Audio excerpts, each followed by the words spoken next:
Ladies and gentlemen, once again, welcome to Chengdu Sport University Central Lake Campus Athletics Field for Ultimate Flying.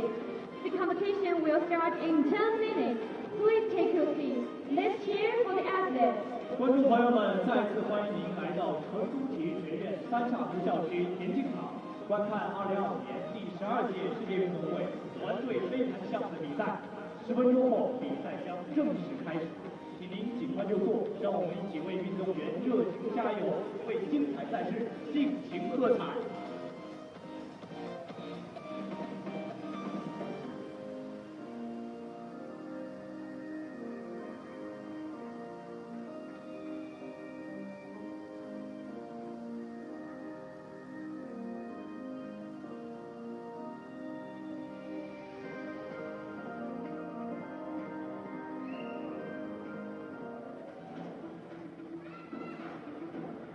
Today, we have 4 competitions. The next competition will start at 5:30 p.m. 今天共有4场比赛，即将进行的比赛是澳大利亚对阵法国，比赛将于11点30分正式开始。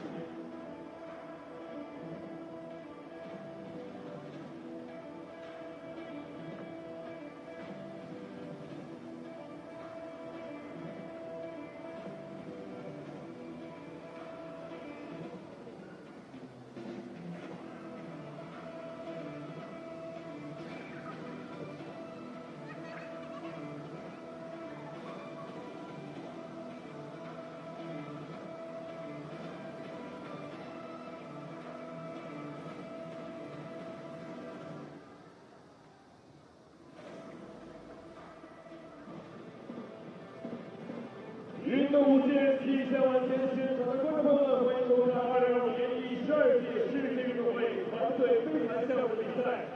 本场比赛将由澳大利亚队对阵法国队。全场的观众朋友们，让我听到你们的尖叫声。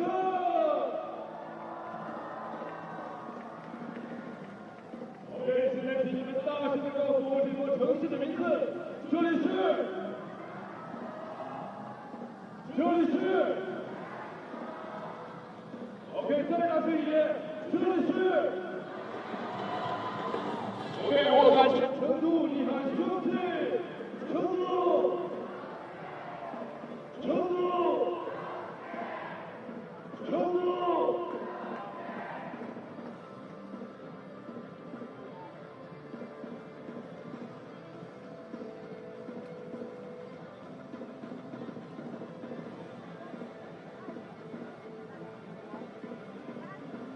比赛即将开始，让我们喊出我们世运会的官方口号：运动无限，气象万千。3、2、1，运动无限。OK， 运动无限，气象万千，运动无限，运动无限。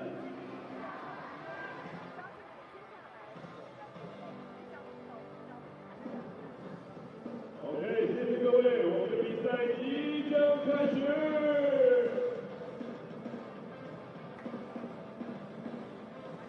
But on the world stage as well. And what about the Aussies? I'm wondering what insights you might have into them, Robin. You know, Kat Phillips is one of the most storied women competing at the World Games here. This is her 4th World Games appearance for Australia. In addition, she's, you know, a semi-professional Australian football player. Aussie rules, yeah, yes. That's right. And an engineer. She's such a dynamic woman, but also a really big leader in the Australian ultimate community. Started a very impressive club team, really focused on highlighting and showcasing the athleticism and excitement of women's ultimate. Well, also speaking about credentialed women, they have Dr. Olivia Carr, who works for Western District Health down in Victoria, not far from where I come from. So yeah, she also is here. Attended the 22 Worlds as well. You know, and I think Australia has a lot more of their returning core from the 2022 season. France only having 4 returning players from the World Game stage last year, or the last cycle in 2022. And I think that experience, you know, is very grounding for an Australian team that I think has been focused on trying to get back to kind of the roots of Australian Ultimate, opening up the deep game. We've got some very exciting newcomers kind of looking to sync up with the likes of a Kat Phillips attacking deep. I'm really excited to see Kaiawea, who had a really kind of announced her presence on the Elite Frisbee game at 2022 at the World Ultimate Club Championships, kind of really establishing herself as an all-around mixed ultimate superstar. And here is Dr. Olivia Carr in picture.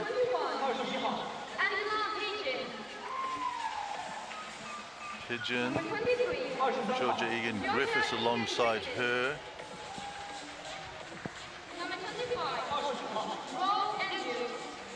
Rob Andrews. Number 27, Kaiawea. Number 28, Jonathan Hayes. Number 31, Alex Nagel. Number 35, Kat Phillips. There is Kat Phillips that Number 37, Robin was speaking of. James Bray. Number 55, Bill Foreman. The head coach, And Bill Foreman. Anna Rigby. Coach So- Anna Ragaki is a legend of ultimate coaching. I think one of the first really elite coaches to be very open about mental resilience and the importance of mental toughness training and incorporating a mental toughness program into team development. Here's Team France then. Number 7, Helen Austin. And this guy, their number 7, is going to have a very important role to play here today. Their talisman, if you will. Lashi is in at 8.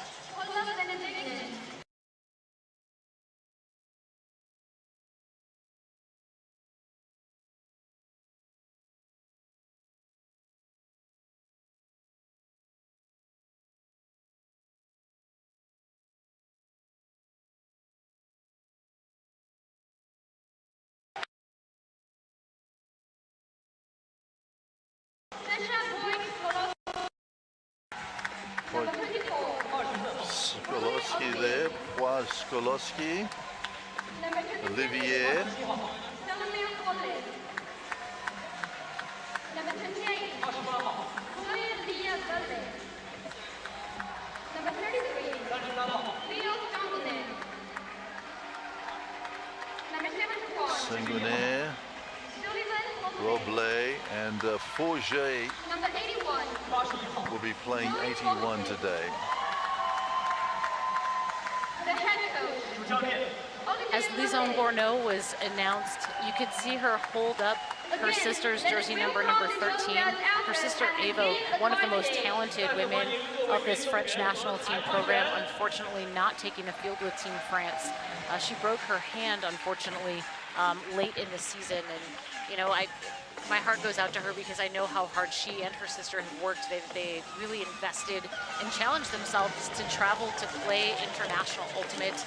And so to see Lison get emotional, you know, wanting to be aside her sister, who she shared this journey with for so many years, that was definitely brought some emotions for me as well. So some interesting consequences and some matches here as these two pretty aggressive teams get to work. I must say the Australians were very vocal in their training runs yesterday. I think they were just letting the other teams know that they were here or hereabouts. What do you think, Robin? I mentioned this after the kind of intro for Anna Ragaki. I think she is one of the coaches who's really promoted the building of team culture and really kind of creating a cohesive team identity for their team. And that starts with communication, mental toughness, and really being able to hold focus so that they can be intentional for every moment they're on the field. And I think that comes out from, you know, their warm-up throwing reps, from their reps of warming up their bodies with dynamic exercises. They're talking to each other constantly so that they can get on the same page. So just about set then for the fourth and final ultimate match here today. Team France. She there, you can see Roulet, Valet as well.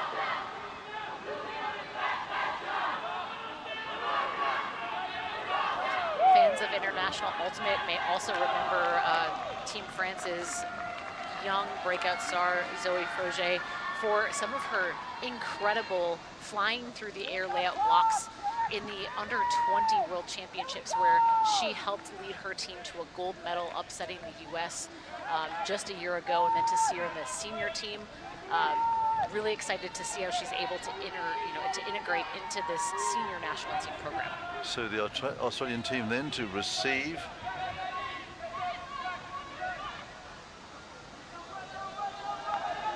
And so the last of our 4 matches today is underway.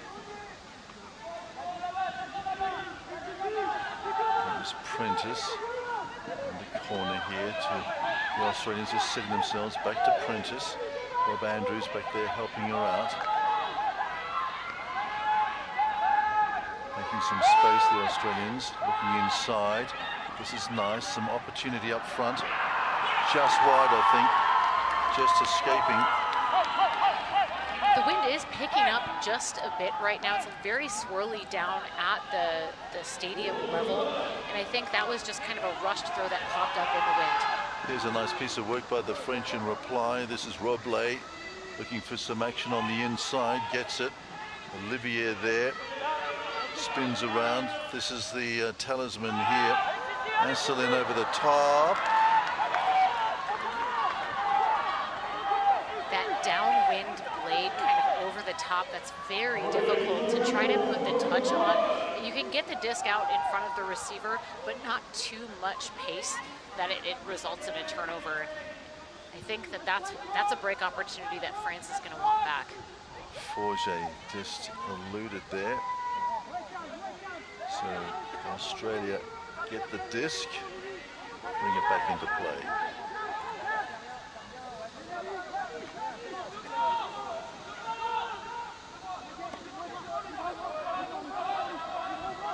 Foreman just looking down the line, just under control here. Alex Gann looking for some options inside.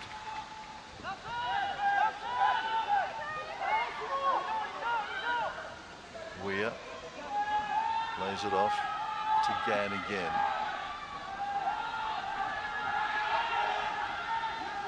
Nice work, avoids the intercept. Andrews steadies, options inside, goes there. Prentice. Quick hands. Rob Andrews over the top.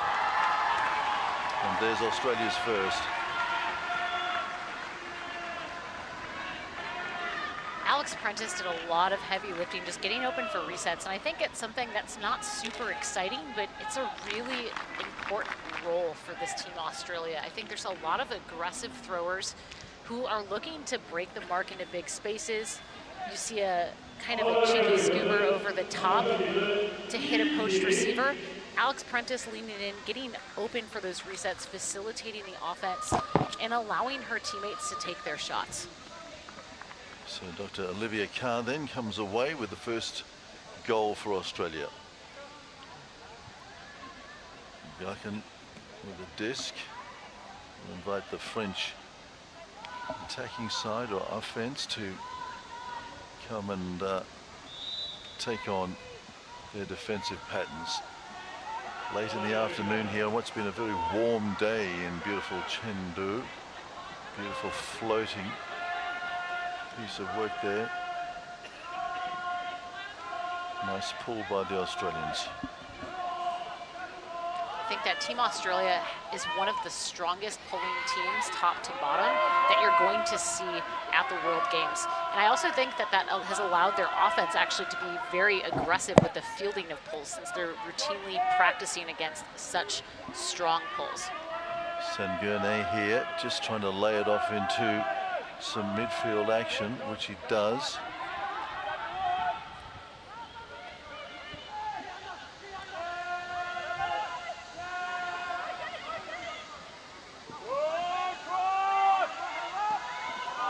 Nice work by the French as they try and open things up here, and it's on. Oh yes, nice. And over they go. Past Koleski, just leaving it behind, and that's a unforced error that I might come back to bite them. It's just getting a little bit confrontational out there, Robin.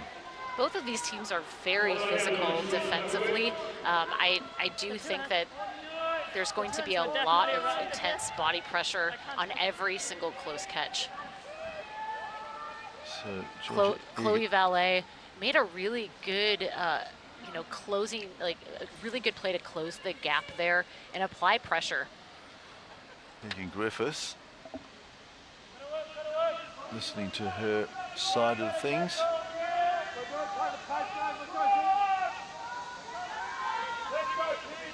Ultimately, the call is accepted. Australia will get to retain the disc on the far sideline.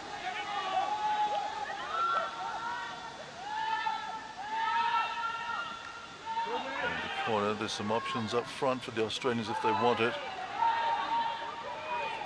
Over the top, looks good.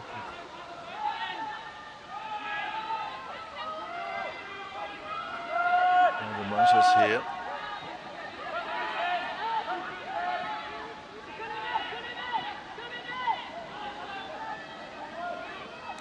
Keys looking to lay it off.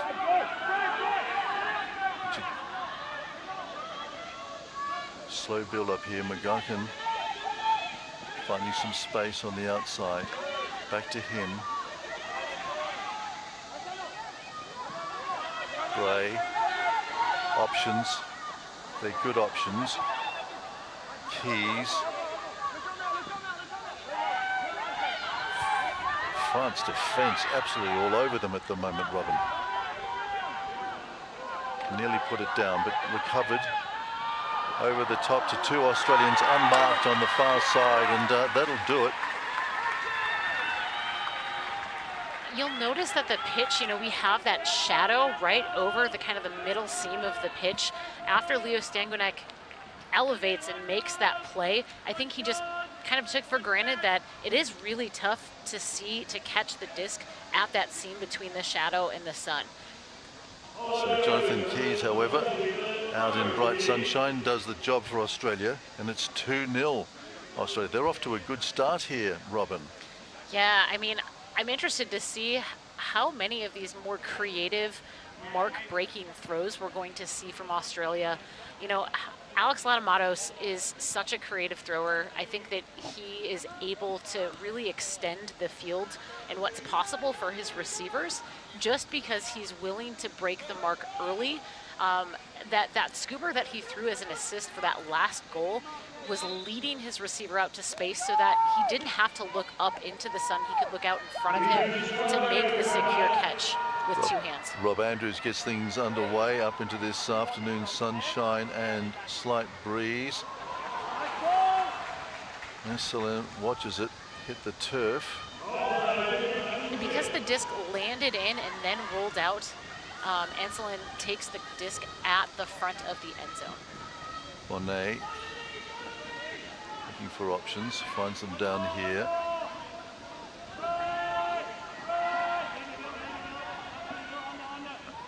She offering some service inside, not going there, going long instead. And once again out of the shadow and into the sunshine. There's options inside, but they're not taking it at the moment, the French. And that's another unforced error by them. So Australia here to capitalise.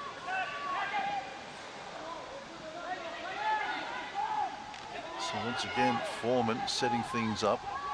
Prentice, centre field. Keys. Gann goes for a little bit of a jaunt and drags the disc down. So Australia all of a sudden find themselves up by 3. Where Australia is returning over half of their roster from the 2022 cycle, France only has 4 returning players, and of note, most of their backfield reset handler, touches did not return for this cycle. And I think that when it comes down to it, having that steady presence of someone like Alex Prentice in the backfield to get open consistently for resets, I think that again, it's an unsung important part of the offensive game. But I was interested there in Elliot Bonnet. He seemed just to give up on Gan. He just let him go. He just did not put in the chase. I thought he might have been a little bit more physical, maybe contest a little bit more. I mean, the thing about some of, like, getting open in small spaces is, as an offensive cutter who's cutting to attack and get the disc, I think we've seen, like, the Australian reset cuts have been very effective at getting the hips of their defenders to turn away from the space that they're attacking. So we saw it, I think we've seen it pretty consistently, because Australia has shown they're willing to be patient. They're willing to work the disc.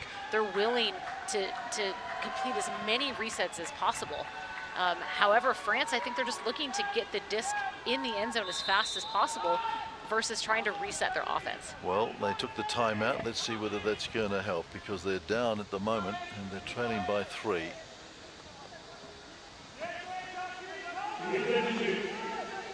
Amir then gets things underway with a nice pull. Floats down to here.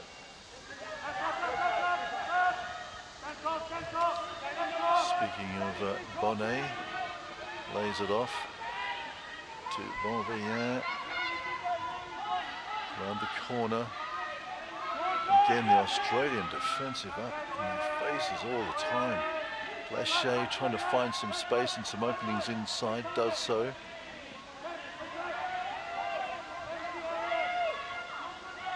Bit of indecision here.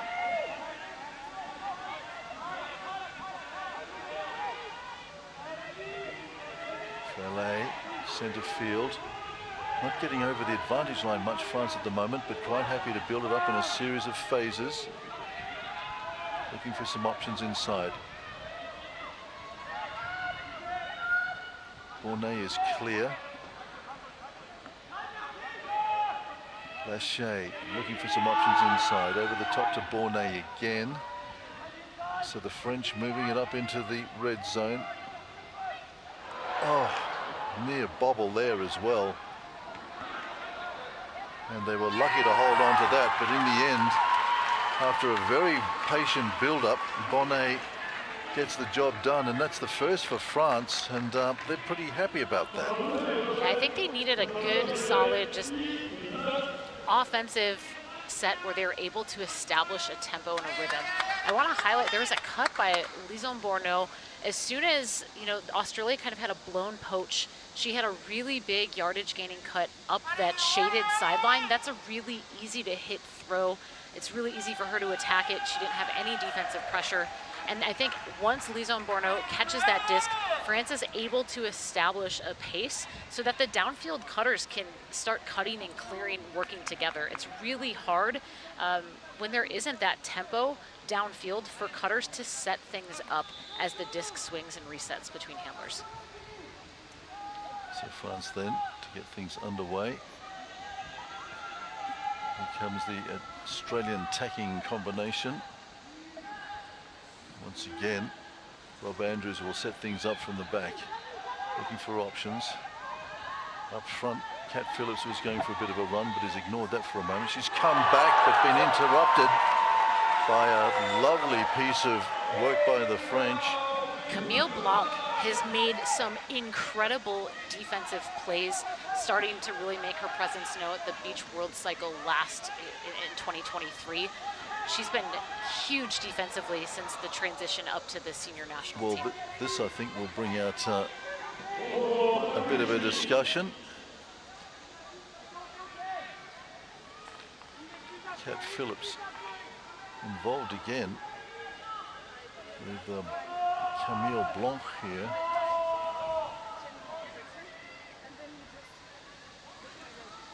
I think what Blanc is saying is that her feet were kind of taken out from underneath her. Kat Phillips signaling that, she was in that space already. I think that's a fair foul contest call. Bonnet with the disc. Over to Anselin. What can he do?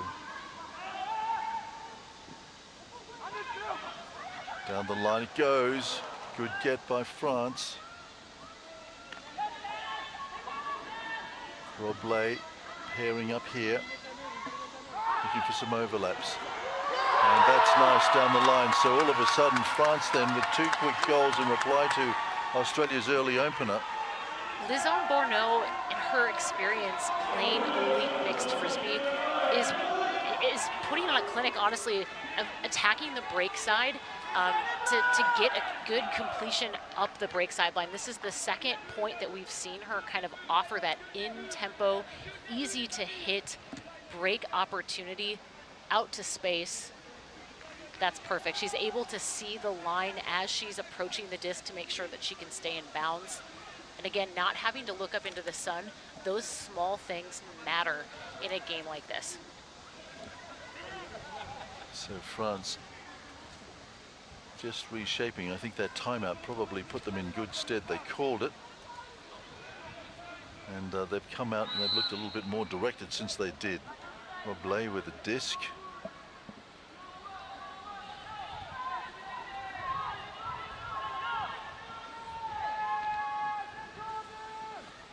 Here comes the Australian attacking system.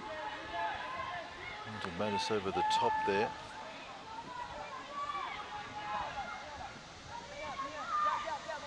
Options inside and long as well. Goes inside.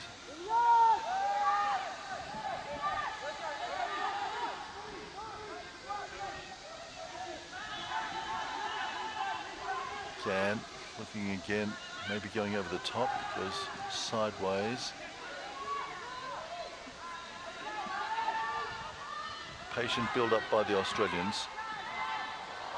And jumps in, and there's another one. So just as France show that perhaps they're away, McGuckin here does the job for the Aussies, Robin.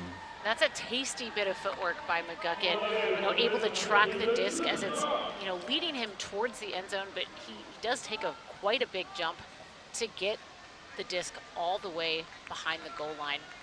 There was a lot of patient build-up here, and I thought Gan instrumental there. Yeah, and Alex Latamatos, I'm going to expect that we're going to continue to see him running that reset system in the red zone. You can tell that, they are willing to be patient and work kind of the handler reset game a little bit more so than France has been thus far. So this then is the regulation drinks break that we've seen introduced here today. It's been very warm, as we've probably told you. Quite a lot of humidity today. Not quite as warm now as it was earlier on today for our first match, Robin. Absolutely not. And what I'll say too is that the wind has picked up during this round. And when I've been down at the field level, obviously up for the broadcast, we're up a little bit higher and the wind is a little bit more consistent, but down on the field, it is a lot more swirling and less predictable for the throwers. It's especially strong when you approach the end zones. As you can see from the broadcast, the stadium has open end zones. And so the wind kind of coming off of the side of the end zones does make those scoring assist throws a little bit trickier to judge. And I think we saw the first point, that France tried something with a little bit more shape towards the end of the stadium.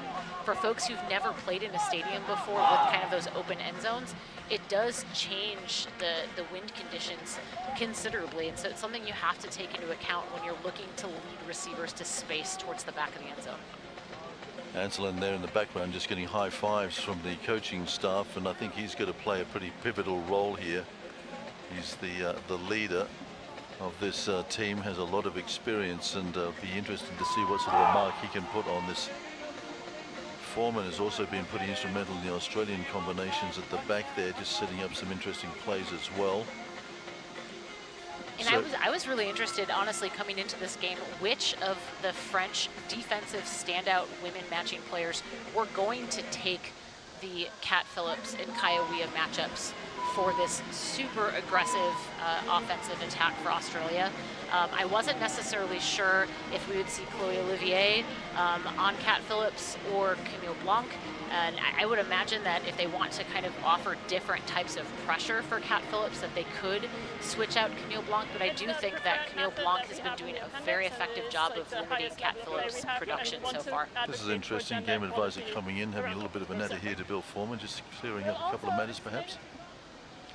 It's actually a pretty common occurrence. Anytime that there's a game that has many calls, each team has 1 to 2 spirit captains, and they will throughout the game check in with the game advisors. The game advisors are really there to offer perspective, rules clarifications, and also give feedback if asked for it.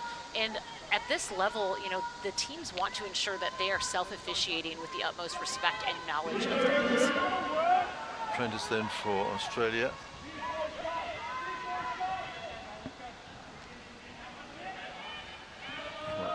Pulaski there picks it up.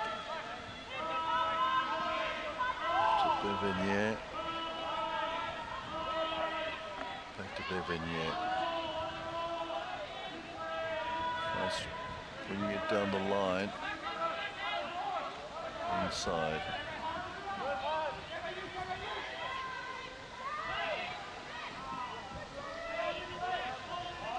I think Australia is known for being one of the most physical teams on the mark.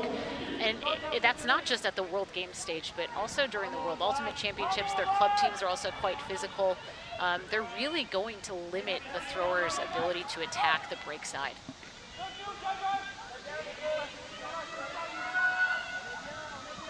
Bonnet offering some options on the inside. Chosen not to go there. France trying to just pull something back here. Saint-Bernier on the inside. Bevenier has been instrumental in this series of plays here by the French. Bonnet looking for options. Saint-Bernier. Oh. Out into the bright sunshine on the far side. Paul Benvier. And down. And Bonnet there comes away with it. And he's one of your go-to guys, Robin.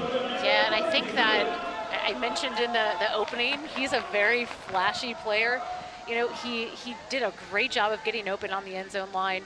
Throws a cross-field scuba that looks routine for someone with that type of creative throwing vision, and he ends up attacking all the way across the field, wide open, unguarded.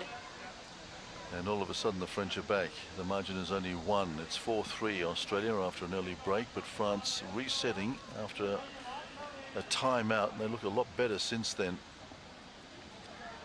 The thing that I was expecting from this game was a really a physical defensive showdown, and I think we've gotten that thus far. I think that the depth of defenders and just intelligence in positioning to limit the opportunistic strength of each athlete. I think that we have a lot of smart defenders from both of these teams, not just physical athletes, but also very, very smart. Bonnet bringing things in, but as you can see, just scuffing the sideline there. And Prentice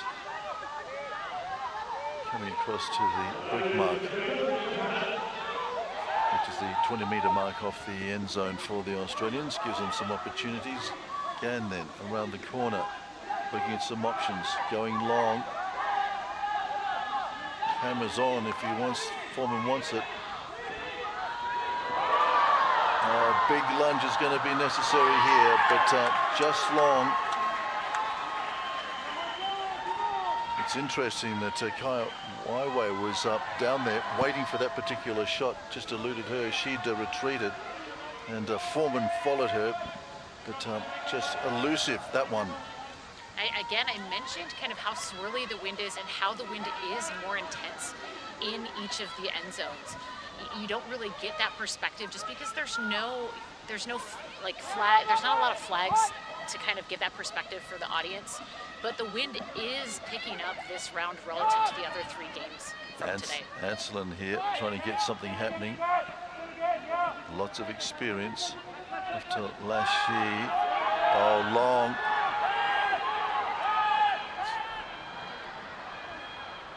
Incredible, but absolute amazing. But the Australians just thwarting things there. So down to Gann. And this time they'll try their luck. Oh, not sure whether it was just outside of the end zone. from my perspective, I could not see there was an obstruction, and it looks like Australia also called themselves out of bounds. Yeah, I think Rob Andrews just stepped out of their mark there. And I'd highlight that the disc traveled in the shadow for most of its flight path, and right at the end popped up into the sun. That was a very difficult catch for Rob Andrews to try to make. Just long, half a meter out. Okay, back to the action. Anselin goes across to the all. Looking for options, comes inside. And they low.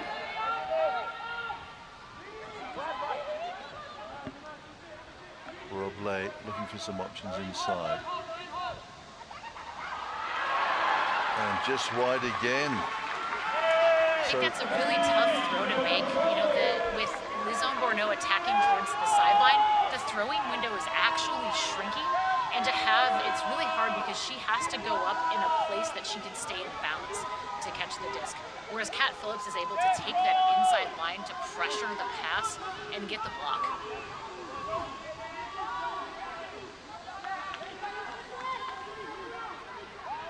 Again. And just overcooks it, so France get it right back then. So they want to make a, well, give themselves some attacking options real fast here. Take advantage of this. Evanier sets up. Thank you. And so France are back, and it's all level here. And as you said, Robin, at the outset, you thought that this probably would be the case. So Robley then obliges, and France now. For folks tuning in, and if you've watched multiple games throughout the day, you did get to see a lot of different styles of reset cutting in the end zone. I think each team kind of has their own very unique system approach to how they want to use the end zone space, that front of stack space, to allow an isolated player to work. Some of the teams are trying to get to use more of the backfield to generate those scoring opportunities. A team like France seems really content to just present a lot of options directly in front of the thrower, regardless of if they're on a sideline or in the middle of the field. So Chloe Valet then with the disc in hand. Interesting to see the reaction of the French team. They absolutely come in and monster their team after they score every time. There's certainly been a lot of team camaraderie here. So Valet comes in long. Here's Australia. What can it do? Get up to that early break and lead. Rob Andrews. Out to Prentice. In here to Australia, just trying to set something up, but more discussion here with. Something unique about this possession from Australia is we got to see an initiation set with two women matching players in the backfield, and I think that was maybe the first time all day we've seen that from any of the teams. Most teams are opting to do a cross-gender match backfield, especially with a vertical or side stack approach. Australia trying to make space up here in the end zone, looking for some scoring options. Come out again, very patient build up here by the Aussies.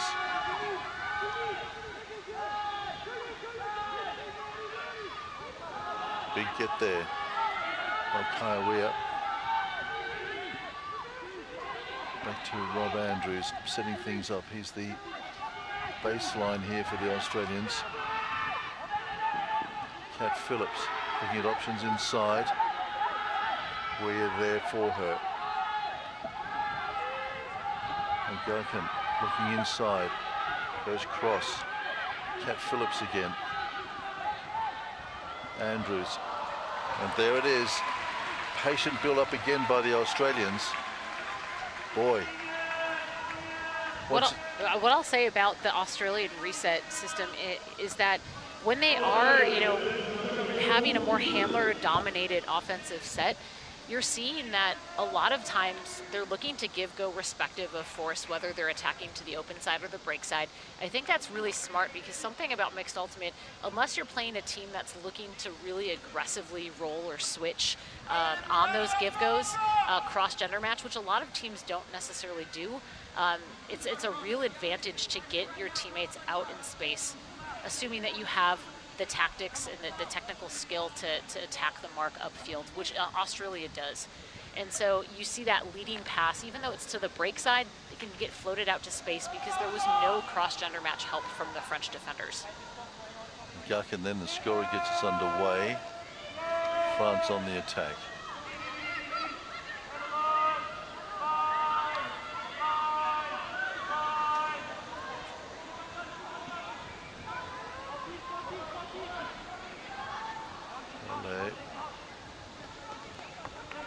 See how patient they are now, the French, after seeing what the Australians were doing.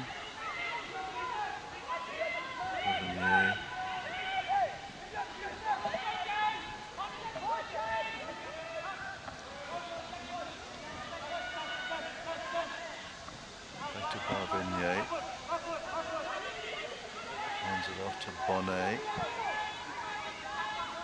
Barvenier again, just looking for something. No options up front at the moment, but there is one. And it's nicely taken there, and so France bring it level again. And for a lot of that possession, we saw actually some cross-gender match switching and poaching on the stack from the Australia defense. As soon as, number 21 on Australia, Angela Pigeon, she was actually guarding a man-matching player for a lot of that point. And as soon as they switched back and they lost that man-matching deep help defender, that France was able to attack because there was no help. All of the defenders were really pushing their cutters into the deep space. And I think that I didn't hear any communication about, firing into a secondary defensive set. And so France was able to opportunistically take advantage of the lack of deep help that they had earlier in the possession. So it's all even here in the final game at the World Games 2025 Chengdu. Ultimate. Deep in the shadows of this beautiful stadium, France get things underway again.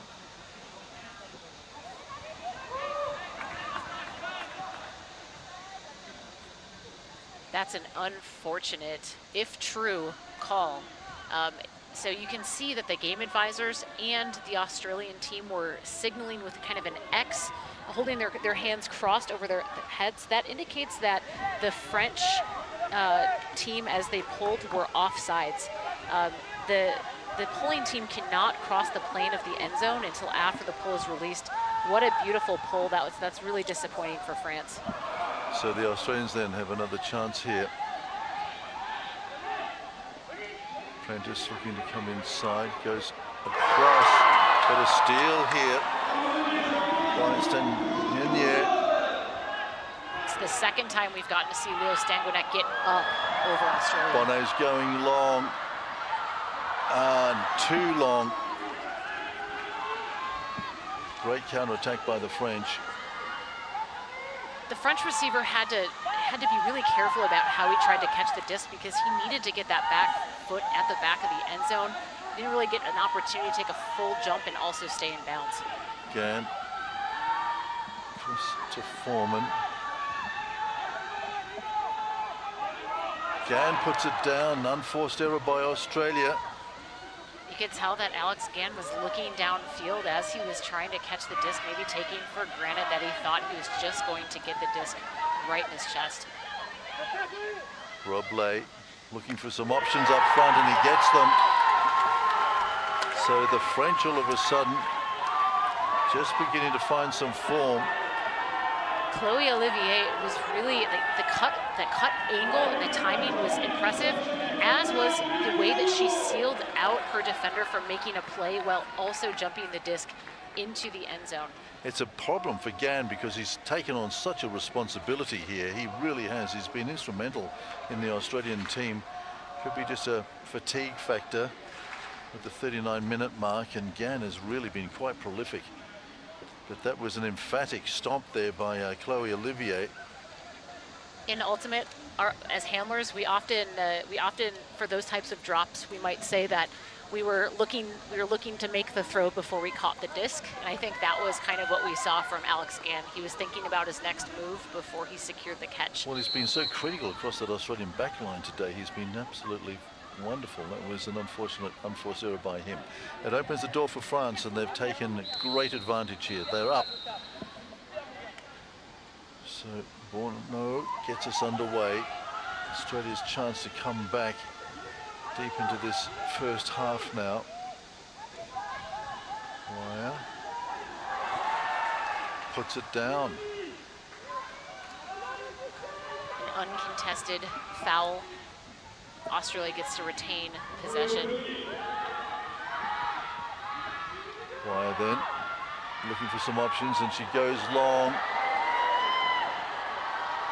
Oh, fantastic spoil there by France's Sullivan Oblé, just denying the Australian counter-attack deep in this first half. And I think that's our first cross-gender match huck that we've seen from Australia. I mentioned that Kaiawea is one of the most standout mixed players in Australia right now. And I'm excited to see her open up the game a little bit. That throw is maybe a little bit rushed. Bonnet looking for some options up front. Gets them down the line. Olivier wants to try and consolidate this lead here. Bonnet again in the mix for France. Comes around the back. Patience and a patient build-up by the French. Roblé again. Just punches it wide. I'm really glad to see Lizzo Borno pop up so quickly after that. There's a bit of contact with Rob Andrews' leg. And Rob Andrews is a very muscular man. I would not want to lay out head first into his lower body. So Australia then. Gherkin goes across.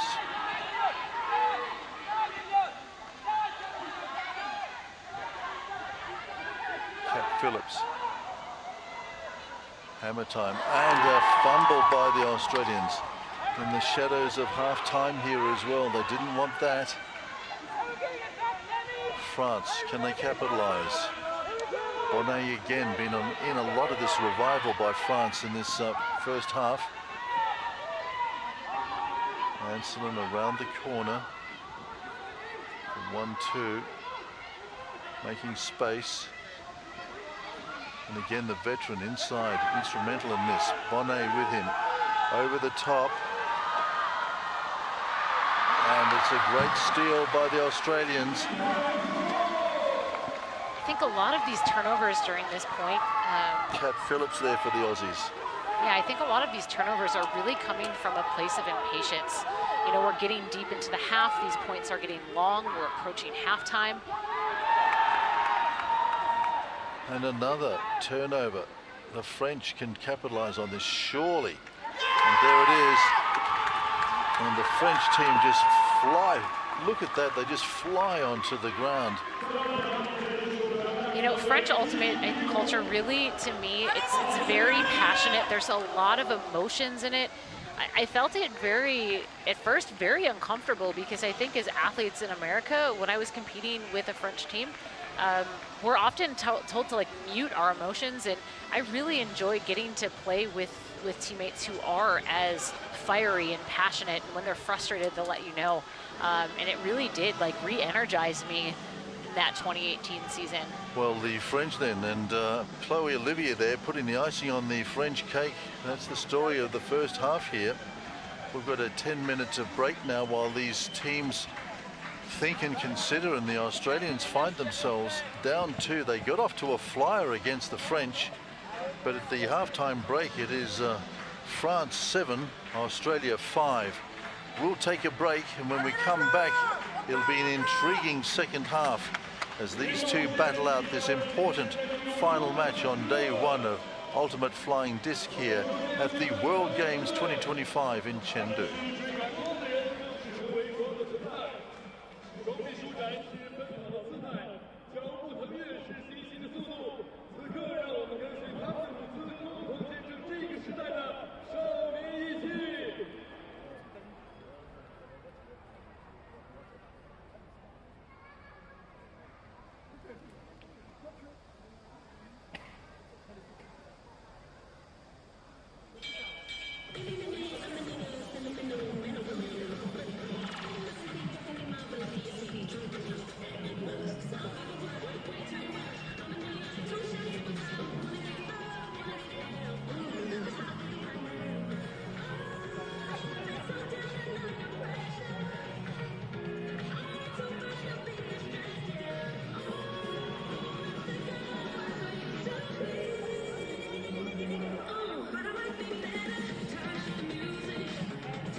This event, the rules are indicate gender not later than 5 seconds after that, first whistle, right? Yeah. Okay. And that's primarily for offense to be doing that, and it's the dominant gender. It does two things. It makes defense real easy, and so we avoid any confusion, but also it makes it really clear what you think the dominant gender is for that point. Hasn't been a problem with you guys. It might be a problem later on in the tournament, and we just want to get you in the groove now. That's good. So please bring that in. And it's also just a general thing that WIFT is trying to promote to make it clearer, so it's not about your assumed gender, so it's just really easy. And this is the highest level of play we have, so it would be great if you could showcase all of the rules. Okay, thanks. Thank you.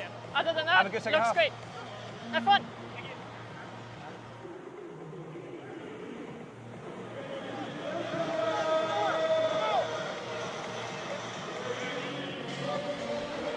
And welcome back then to the final match of day one of Ultimate here at the World Games 2025 in Chengdu. And it's an interesting battle here between Team Australia and France. And at the moment, after a bright start, Australia find themselves trailing the French team by 2. Interesting discussions midway through that break as well, Robin. I'm not sure whether you got to listen in on much, but basically it was just a restatement of what they're trying to do out there in terms of rules and regulation. And this, they were reminded, is the highest level of ultimate competition anywhere. And everybody seems to be getting the message. It's looking good was the conclusion, but just reinforcing that they're out there and they're keeping an eye on things. Unlike a lot of other sports, ultimate Frisbee relies on self-officiation from the athletes who are actively competing. So they're running around, working as hard as they possibly can, maybe playing some physical defense, a physical matchup against their opponents, and also having to call their own fouls and violations. And so that kind of conflict resolution can be really difficult to manage in game when emotions are high and you're tired and it's hot. And I think both teams are doing a very effective job of keeping discussions fairly short and respectful. One of the French physios and the French coaching staff as well will be pretty happy. They were facing a little bit of a conundrum early on when they were down 3 against the Australians. They called a timeout, and ever since then they've really been able to turn the pattern and the rhythm of this game around. And I've mentioned this a few times, you know, the French team only has 4 returning athletes from the 2022 World Games cycle, where France debuted at this event. And so we have a lot of young players. This is probably one of the youngest teams here who are competing on grass for the first time at this level. We have a lot of players who made their senior national team debut in 2023 on the beach World Championship stage. And so for some of them, this is their first like truly cream of the crop elite level grass senior national team experience. You know, there were some preparation tournaments leading up to this event, but you know, this is the big time for them. And I think there was some nerves, and once they took that time out, regrouped, refocused, and really like re-honed what their energy is. They're still playing with passion, but you can tell they're having more fun offensively. They certainly seem a little bit more relaxed at the end of that break. That timeout was quite significant, I think. So Team France at the moment enjoying a little bit of a break against this Australian team that was very vocal, as I said, in training down here yesterday, certainly letting everybody know that they were here or hereabouts. But let's see what they can bring to this second half, this intriguing battle between these two teams in Pool B. I'm really hoping that Australia can clean up their offense just a little bit. I think at the beginning of the game, they were in cruise control. They were patient. They were in system. They were not looking to break their system. Even throws like scoobers were to the in-system spaces, to in-system cuts, and we've seen them get away from that with, you know, I think Cat Phillips had that big blade over the top. We had some kind of hucks that looked a little bit disconnected from the rest of the offensive set. So I think if Australia can just regroup after halftime and clean up their offense by hitting more resets, I think we could see them come back and look to take this game from France. Well, I'm sure the Australians will be doing absolutely everything they can, knowing an Aussie team, to give it everything in this second half. They've got to, because things are so tight in this competition. Really, you can't give up an early pool game and expect to get through to that podium later on in the week. You've absolutely got to nail everything here. You don't want to be waiting on results of other teams to progress.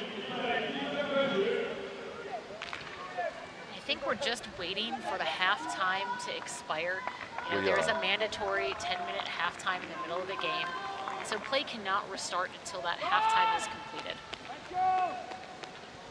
One thing that I will note for folks tuning in at home, the stadium lights have been turned on and they are quite bright. Even though it's still light out, I do think that some players looking for high floaty discs are going to struggle to find the disc because of how bright these lights are. Well, I guess things underway. So what can France do? They're up 7-5 and they're in attack mode at the moment. Valet here, looking for some options, needs them. Oh, great interruption there by the Australian. No other than Rob Andrews. Gann here with some options going forward. The Australians stacking the zone. And that's a very ambitious hammer over the top, which just eludes the Australians. Yeah, seeing another big blade cross field into the sun, kind of into the stadium lights. It's a very difficult throw to catch. And again, not an in-system look that Australia needs to fall back on. When we see them get impatient, I got to watch a test match on Saturday where Australia was playing against the US. For most of the beginning of the test match, they were so patient and in control offensively. That's not the type of look they want. Barbenyen brings it back in for France. Looking for some assistance. French team just recalibrating at the moment, looking good, just getting some space happening here. Barbenyen again, instrumental at the back here at the moment. And this is long and ambitious and very good by France. Wow. And once again, one of your favorite players, Robin. I think she really is the glue of the French offensive machine, providing easy to hit big yard gains downfield. You can see she starts the cut a lot closer to the thrower than some of the other deep cuts that women matching players have been presenting. They're strong man matching throwers.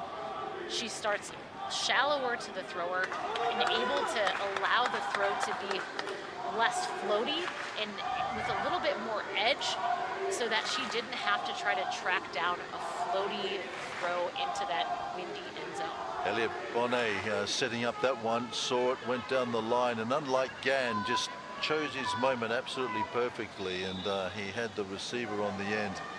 And this young lady in picture was pretty happy about that. Borno has another one then. And pretty happy with the way things are going at the moment. They've got a 3 break over the Australians. So it's crunch time for the Aussies. They're going to have to start settling down a little bit. Maybe this guy, Rob Andrews, can do things. Meantime, downfield, Wea brings one down for the Australians, so it's back to the differential. Wea is such a versatile player. She's been starting the last several offensive points that she's played in the backfield. She fields the pull, centers it to her teammate, and then immediately attacks downfield. Kat Phillips had a very well-timed well-spaced, so that Chloe Olivier's teammate could not facilitate a switch to help her in the deep space. That is just a textbook offensive set and really effective teamwork between Kat Phillips and Kaiawea. Australia then claw one back. The margin is just 2. We've got 31 minutes on the clock, but remember, these are reduced matches as well, so there's a little less wriggle room for the teams.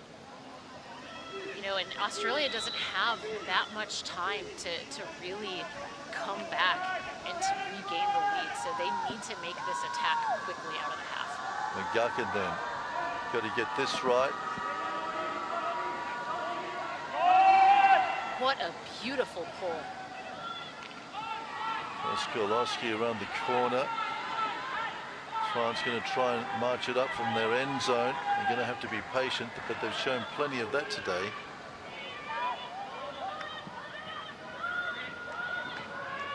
Borno in there.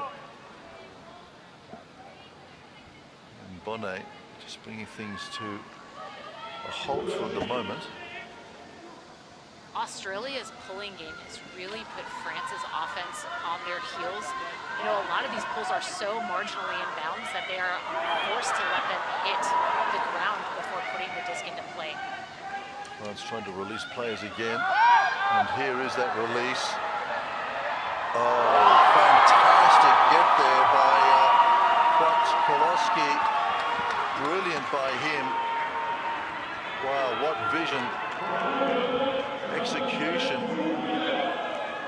And last World Games, I think we got to see a lot more from Sasha Potsakolski, you know, who's really an effective cutter, getting big gains, and he's been pretty quiet so far this game, but an emphatic Sky, you know, over 2 Australian defenders. I mean, Paul Benvenien, what a beautiful, expertly weighted throw that only your teammate could catch. I loved how, you know, the way that Potsakolski attacked the disc, kind of leading with his hip so that he could seal out the Australian defender from making a play. Which was McGuckin, trying to get all over him, but yeah, held him out absolutely beautifully. Okay, well, France now got a margin of 3 here. Deep into the second half with the shadows lengthening over this wonderful stadium. Australia got to bring this offensive team up. Wire maybe, can she do something? They're trying to release them up forward. Here she goes again. Close to the sideline, good enough. Gan coming in to help out. Not getting over the game line, the Australians. They've got to be patient. Cat Phillips trying to make a little bit of a move. Wire inside. Gan is an option as well. Going to have to hurry. The count is on. Back they come, the Australians. Wire once more. The glue in this, but it's a little bit short, and it's another turnover. And again, another unforced error, really, given the build-up there by the Australians. They've been patient. Now they're going in heavy, and this will have some consequences. Because we have a clash here between McGuckin, the Australian. No, I'm waiting for a medic to check in on that person. And generally, ultimate, you know, there is some physicality, but yeah. we typically try to avoid contact injury. like that when making a bid. Well, it looks like they're calling for a little bit of assistance here. McGuckin's contact was a bit late after the catch and kind of at a perpendicular angle to the catch. After 75 seconds. So the good news is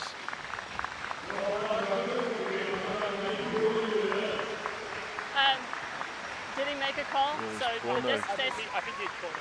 Coming yeah, okay. on. Yeah. Okay. So Bevan Yan will come on you're then. stepping in. You have the disc. Stall 1. So what was the upshot?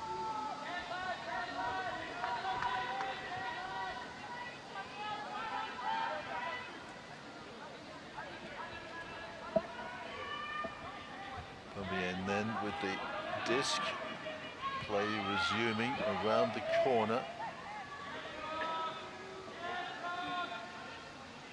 What I'll say is that the turnover, the contact in that foul, that long stoppage was also really unfortunate for France. I think they've been struggling from a dead disc and have been looking very effective when they've gotten dynamic movement, but establishing the tempo after an injury like that can be really tough. Ansel and then was threatening to go long. He's got Bonvilliers on his inside. He's there, receives it, and just nudges Gan out of the way as well. This is getting a little bit physical out there at the moment. Anselin just trying to slow it down. Was reminded at halftime break that rules are there to be upheld. And this is a nice break here by Olivier. Inside.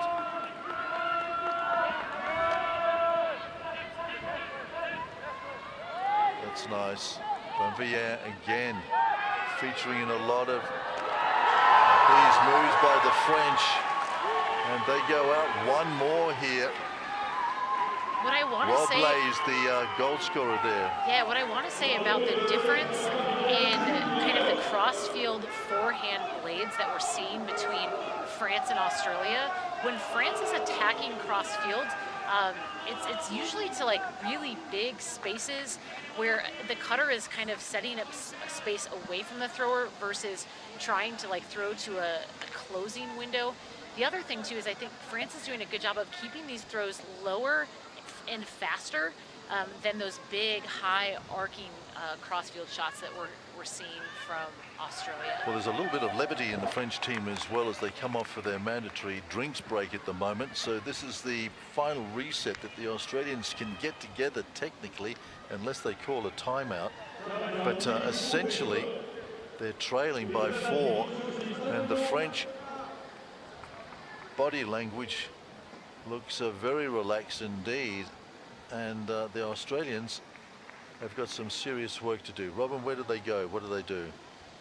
I'll continue to say it. I think that when Australia leans into their system, so looking to reset the disc early, look for give-go, handler movement from the backfield, and then looking to connect that with those big cuts downfield, that's when they look the most poised, the most comfortable, the most relaxed offensively.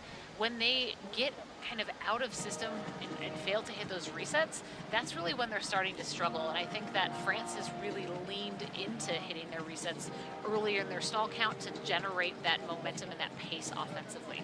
Yeah, that pace is all important, and the accuracy as well of the French has been pretty impressive here today as well. Not quite so many turnovers and errors in their game. And again, they didn't necessarily start that way. I think that France, they took that really strategic timeout early in the first half, regrouped, refocused, and recommitted to their game plan. And you can tell there's a big difference offensively from the first few points to where they are now post timeout. And how clever was that timeout in that first half? That really did reset the French team, didn't it? Yeah. They just kicked the reset button. Yeah, and honestly, if you're the French coaching staff in that moment, you're really just reminding your team that you have a game plan and you need to fall back onto it. Don't try to get too creative. Don't go away from that. And just that slight redirection and reminder of what the game plan is early before things get too out of hand kept the game within reach for them. They were able to bring it back and then regain the lead.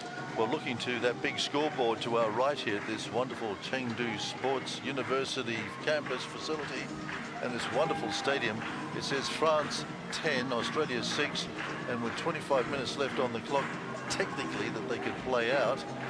I would say that if Australia doesn't get a move on now, Robin, they're going to be ruining a couple of missed opportunities in this one.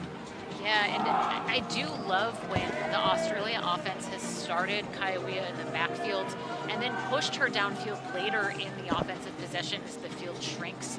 I've been a little bit shocked that Kat Phillips has not gotten more involved in the reset game. You see her especially as the offense gets into the red zone towards their attacking end zone. You see that she's starting to come back from the front of the stack, getting into the backfield, but I think she's so sure-handed. She makes good choices. She's able to play like a fast tempo offensive style in the reset space, but we haven't seen that from her. I do credit that to some of Camille Blanc and Chloe Olivier's defensive pressure, absolutely, but Kat Phillips has the chops to get open in those spaces. Well, it's now or never for Australia. And France will give the Australian offensive team an opportunity here. Valet with the big pull. Here come the Aussies. Prentice finding Odomatis inside. This guy's played a big game for Australia. Around the corner, Weir could be instrumental in this revival if it's to happen. So to this guy, Rob Andrews, got to do some big turns here.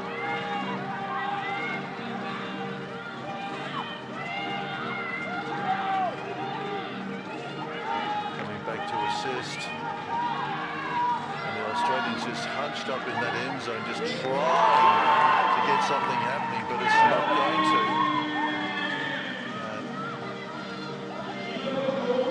Excellent with the disc in hand. Sends it across this beautiful stadium. Upfield, there's a little bit of discussion.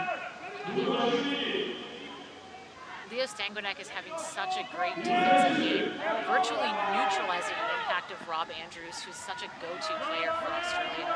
Long then, across to Anselin.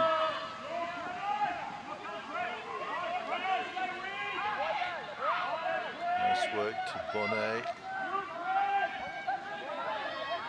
Over the top. Clever now, the French. Robley. He's had a good one as well. Round the corner. France just seemingly toying with Australia at the moment.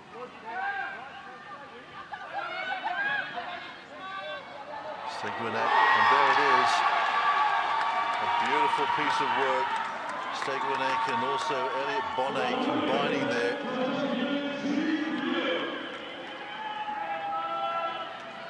I think that's the first goal for Zoe Froger's World Games career. I'm excited to see her kind of get a little bit more confident. I think early in the game she seemed a little bit hesitant in how she was setting up her cuts, and so to see her at this point in the tournament find a little bit more confidence, setting up a nice leading cut to big space into the end zone with an emphatic spike celebration.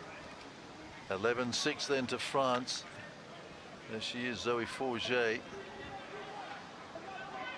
Tell you what, there've been some pretty creative moves by this French team late this afternoon. And they're going to be a bit of a handful, I think, going further into this competition. Pool B. On one hand, you know, Pool B, we've been kind of talking about it in the Ultimate World as kind of the pool of death, where any team could win all their games, lose all their games, or go any other combination of results. The good news is that, you know, I'll be very surprised if any team escapes Pool B completely without a loss. I don't anticipate anyone's going to come out 3-0.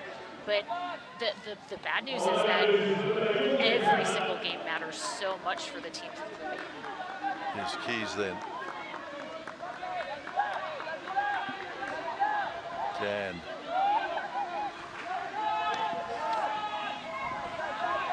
McGuckin. Keys again. Looking for some options inside. Prentice trying to give him some. Goes to McGuckin instead. Back to Keys. Over the top. Australian calling for his targets. McGuckin there wanted some action. Keys again over the top. Hammer time. And it's worked out this time. Looked a little impetuous, but it worked out, Robin. Yeah, that was a great read by Alex Prentice. I like the hammer throw over the top versus the flick blade that they have been attempting thus far. I think that a hammer is able to kind of sit out in front of Prentice, and she's able to track the French defender while also being able to body out a play from the women matching player on her back. So again, I think they've been more accurate and more intentional about the over-the-top inverted throws like the hammer and the scuba, and have been a little bit reckless with their use of the over-the-top forehand blades. They have similar flight paths, but come in at different speeds and are maybe a little bit harder to predict from the defenders. So Australia then showing signs of life late here in this important pool match against France.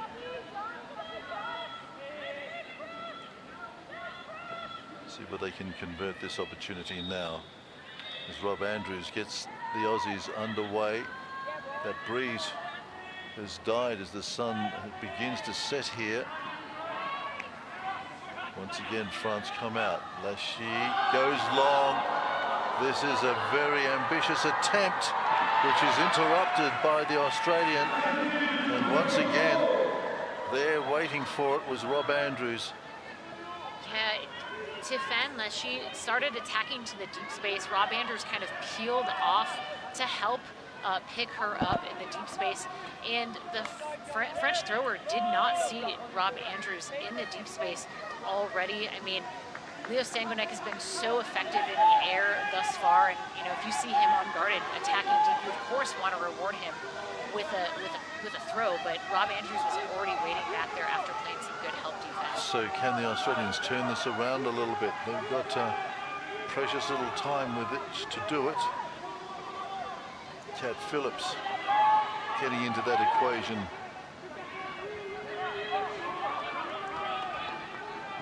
Australians looking for options here. And Matas then.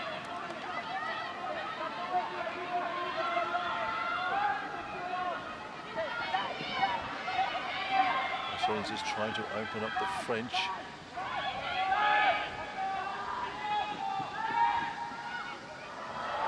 Matas having a few problems on the sideline. He reckons he controlled it inside. No, that's right. It's just... It really feels like Australia is struggling offensively. This look is honestly only possible for Latamatos to track it and still have a play. You can see he gets that off catching hand down first inbounds. But it's really only an option because the stack is so far away. Yeah, from my perspective, it was an unusual, pass, wasn't it, from Cat Phillips, that she should put him in such a vulnerable position. But he's good enough to control it. Let's see what. Okay, cool. That's a call retracted. Let's restart play. So they're giving it to him. Yeah, and I think it was because the players were able to see the replay on the big scoreboard, able to see that Latamatos got that non-catching hand down inbounds before any part of his body came close to the line. So Australia live again.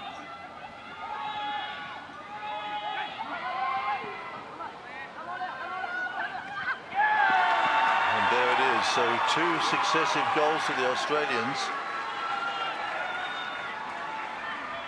Yeah, it really feels like a lot of these offensive possessions for Australia that the stack is kind of disconnected from the handler set. The stack is so far away that it's really hard for the cutters to set up any continuations, and it's also hard for the front of the stack to fill into the reset space, allowing the French defenders to kind of orbit and take away the reset cut options because there's so much space to develop. And then just linking up. I was impressed though that as the Australian offense, got closer to the end zone, they were able to compress their stack, improve their spacing, and you could see that the tempo of their offense improved. Angela Pigeon absolutely thrilled that she was able to get that conversion happening for Australia. It brings and reduces the margin between the two teams now. So France 11, Australia 8. Maybe just a slight change in tempo here. Cat Phillips going to be instrumental in a revival here for the Australian team. She sends it out. Now France with a chance.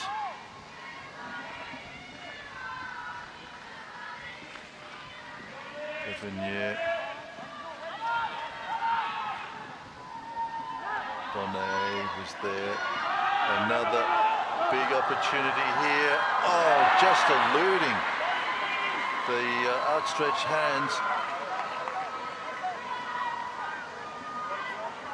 And Rob Andrews was able to get Sasha Potsokulski to kind of come in to attack the disc versus waiting and kind of pushing farther away and allowing the disc to come to him. Because Rob Andrews went up, it really forced Potsokulski to have to come in and make an aggressive attack. And you can see it's right at the shadow of where the stadium is. It's a really hard read. I wouldn't be surprised if he lost it in the sun as the disc was coming down. You could kind of see that his hand closed too early, and I do think that's a product of either the stadium lights or the sun and the shadows over there. Potsokulski then will be wondering what might have been. Meantime, Australia then given some hope. And the Modest then sends it across to Cat Phillips.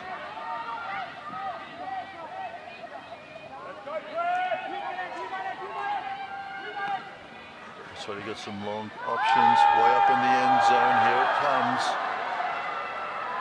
Oh, knocked away. Brilliantly knocked away by Elliot Bonnet. He's had a scintillating game as well. I also loved that Camille Blanc kind of came in to establish some of the space to prevent the Australian receiver from coming and attacking. It kind of gave Elliot Bonnet that extra second to get position and go up aggressively. Which he did. So France then have the disc in hand. It's 11-8 to them. 13 minutes left on the clock.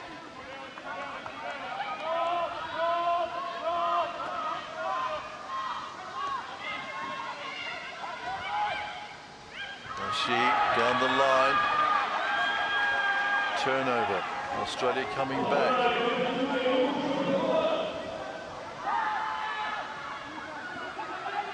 Latamatos looking for some options. Got them inside.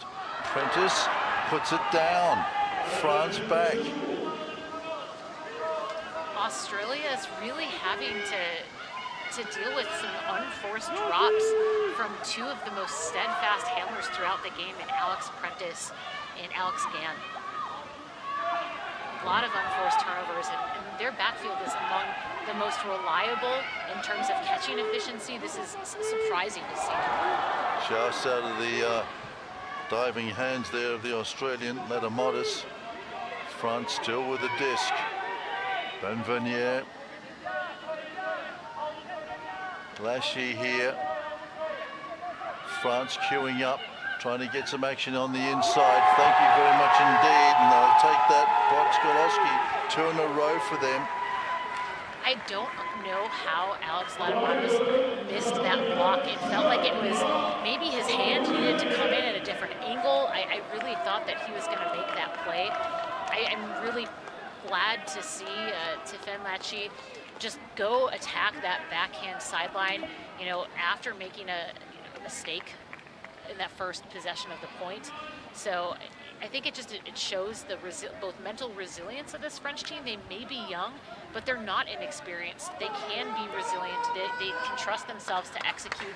And mistakes don't matter. They trust that they're going to get the disc back and that they can execute the next opportunity. Well, they definitely want to execute, and they definitely want that disc back now because they're on the verge of wrapping this up against the Australians. They lead 12-8, and they're going to give it away one more time to the Australians. And let's see whether they can convert. Bourneau here looks down this beautiful stadium on this wonderful evening. And Team Australia have got to get motoring. No more drop discs. Keys. Phillips.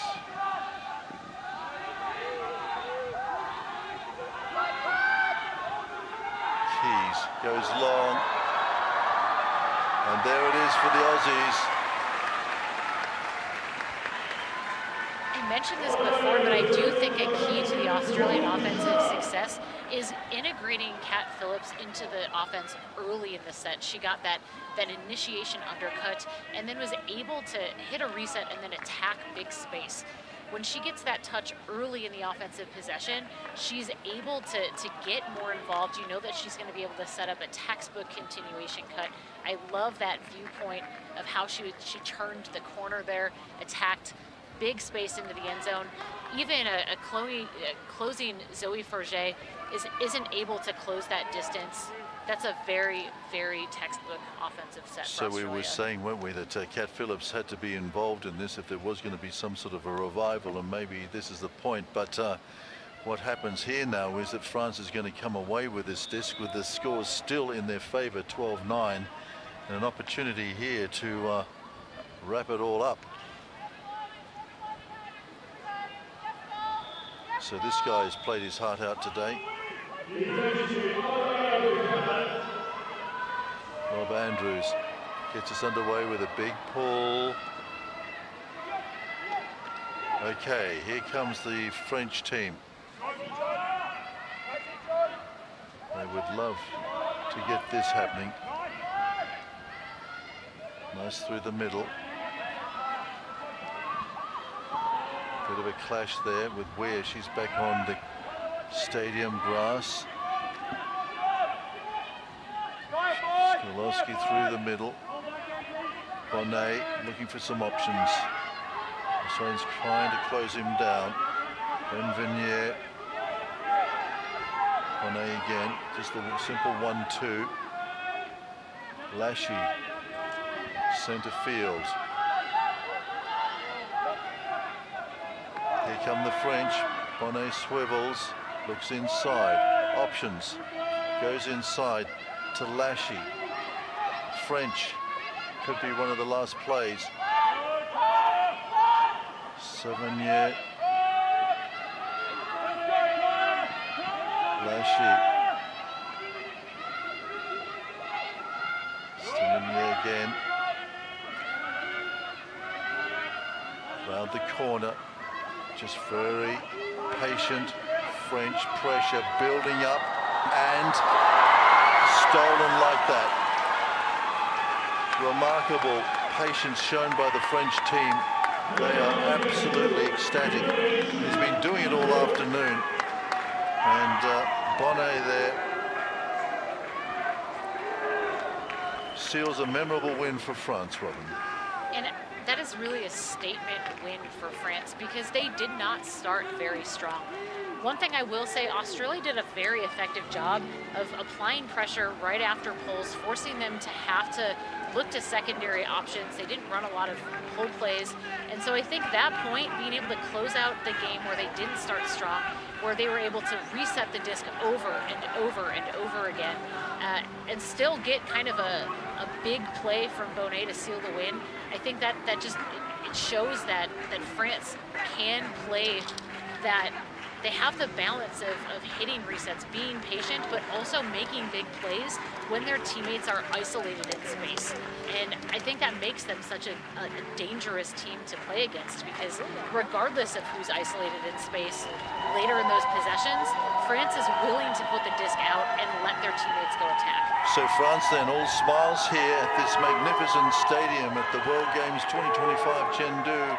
They're fans, and there's quite a few of them up in the stadium here, perhaps some of the other team members in the stadium to give them some support. But Team France very, very happy with that one. They thought probably that the Australians were going to be a bit of a handful, but in the end they put them away quite convincingly, 13-9. The intriguing thing in Pool B tomorrow, Robin, will be when the French come back and face the other unbeaten team in this pool, which is Canada. That could be a bit of a matchup. Yes, and much like today, we expected there to be a lot of physical defense. I think France's defensive pressure definitely overcame Australia early and it put them on their heels. I'm interested to see how the French defense will shift their game plan to limit the offensive production of Snyder from Canada, who had an excellent reception game. A lot of deep balls, very aggressive. I'm really interested to see if they're able to throw some more jump sets, force Canada to get out of those pull plays early and fall into secondary options. It'll be fascinating to see, but just repeating that here in the as the sun sets on this wonderful day, the first day of Ultimate here at the World Games 2025 in Chengdu. You can see the result there. It's France 13 over Australia 9. And if you weren't with us earlier on the day, it was in Pool A, USA over Japan 13-8. And in the other Pool A match, it was Germany over the People's Republic 13-8. In Pool B, it was Canada defeating Colombia by 13-7. And now also in Pool B, it's France 13 over Australia 9. Sets up an intriguing battle tomorrow here. First up, it will be USA-Germany. Then it's Australia-Colombia, France versus Canada, and Japan in the late match take on China. That'll be a wonderful all-Asian showdown. So Robin, thank you very much indeed for your time today. Appreciate it very much indeed as we just look at the standings in Pool B as we wrap it up here on this lovely evening. It's been a fascinating day of Ultimate. Did you enjoy yourself? You know, I really did, and as a spectator, all of these games delivered. I think we talked about it early in the broadcast. The scores don't necessarily indicate how close a lot of these matches have felt. We've gotten to see a lot of athleticism. We also got to see teams work through some mistakes, work through some nerves, and reestablish themselves. I think start to finish, this was a great day to start the tournament. I can't wait to see what day 2 has. Indeed, we're looking forward to bringing you all the action as well. Wonderful that you could be here with us for today from the Ultimate